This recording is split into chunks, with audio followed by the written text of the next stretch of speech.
like a little bit of headbutting instead of teamwork. I think not with the good ones. Lenders I've worked with and are the ones I choose to work with. Right. So there's a big thing, and I'm on social media a lot just because of the podcast and other things.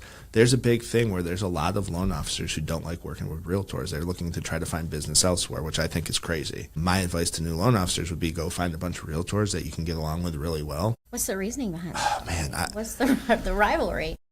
So I don't know what the reasoning is. What I will tell you what I think the reason is because sometimes when either you're newer or you're not a great communicator and you can't explain stuff, or if you don't like to take responsibility at times and really just like kind of fall on the sword, there's a lot that happens behind the scenes that I don't think any realtor is going to ever understand about mortgage unless they do mortgage, right? Sure. Just like I'm not going to understand negotiating a contract or building out a contract on the real estate side. But what I think it is that from a loan officer standpoint, they aren't communicating well enough with the realtor, then the realtor gets upset with them. That's it, communication. So, and I think that causes a feeling amongst some of the less experienced loan officers or the ones who just don't communicate well enough that they're being blamed or told it's their fault. I mean, not necessarily bullied, but yeah, it's made to feel like they were blamed. Yeah. Right, which it is your fault if you get at that point. Well, the buck stops with you. We read this book as a company called, well, we haven't read it yet. We're going to as a leadership group. I've read it. It's called Extreme Ownership, and you need to really make sure everybody understands what it is you're doing and that you're on the same page. Instead of pointing the finger elsewhere, kind of look in the mirror, self-reflect, and figure out, hey, what was my fault? How could I have changed things? Now, are there, from my perspective, people I've worked with that are kind of toxic? Yeah, there's one person I will not work with. They could send me a $5 million client. I just will not work with them. And I've been doing this for almost 15 years, and there's only one person. So that, to me, says a lot about communication.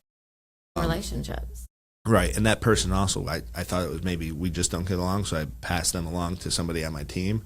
And same thing happened. Same thing. And that person's also married to one of my good friends from college. It's just, I was just not doing it. I mean, I think you learn real quick in this business, like, teamwork makes the dream work. And I know It that's does. cliche, but it's so true. It and does. It is. I rely on you for your expertise, and you rely on me for my expertise. Right. And if we don't work well together, then the contract doesn't go seamlessly. Like, we have to be on the same page, and I'm here to help you and you to help me. So, like, let's make it a win-win. If you're looking for a document, like, keep me in the loop on that so that I can help expedite that on my end and, get us to the closing table as quickly as possible. So I think it's so vital who you surround yourself with and the team you create and how you present that to the clients. Chambers pick up on that if they're, And I try if to there's not a good working relationship. What I found when we first opened, we had to earn trust. So when I would first start working with people, and I have the realtors who sent me the first business that we ever got in this company still work with me to this day. They do their personal mortgages with us. And that to me is the biggest compliment that we could have. I have clients that are referring their friends and family to us, right? And then I have a couple that don't like me because they don't understand and didn't want to. There was one that, gave us the wrong income docs and got caught.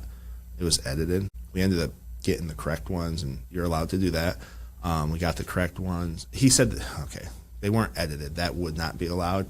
They were taxes that were not filed. They were example taxes that were not filed. So before he filed the taxes, they changed, and this guy happened to be a CPA. Wow. Yeah, so I had to have a tough conversation with him, and he just recently refied, did not go with me. I wouldn't have gone with me either because you got caught. Right. Like trying loan fraud. I don't know if it was loan fraud. I don't think it was. I think it was more he was trying to lower his tax liability. Okay. If that makes sense. It wouldn't have affected the mortgage, but it was like, hey, man, like this is different than what this was. Why? And we had to get a letter of explanation on that. So, like, yeah, that person doesn't like working with us. But for the most part, most people love working with us and everybody on the floor because, the communication is there. But the biggest thing was earning trust when we first started.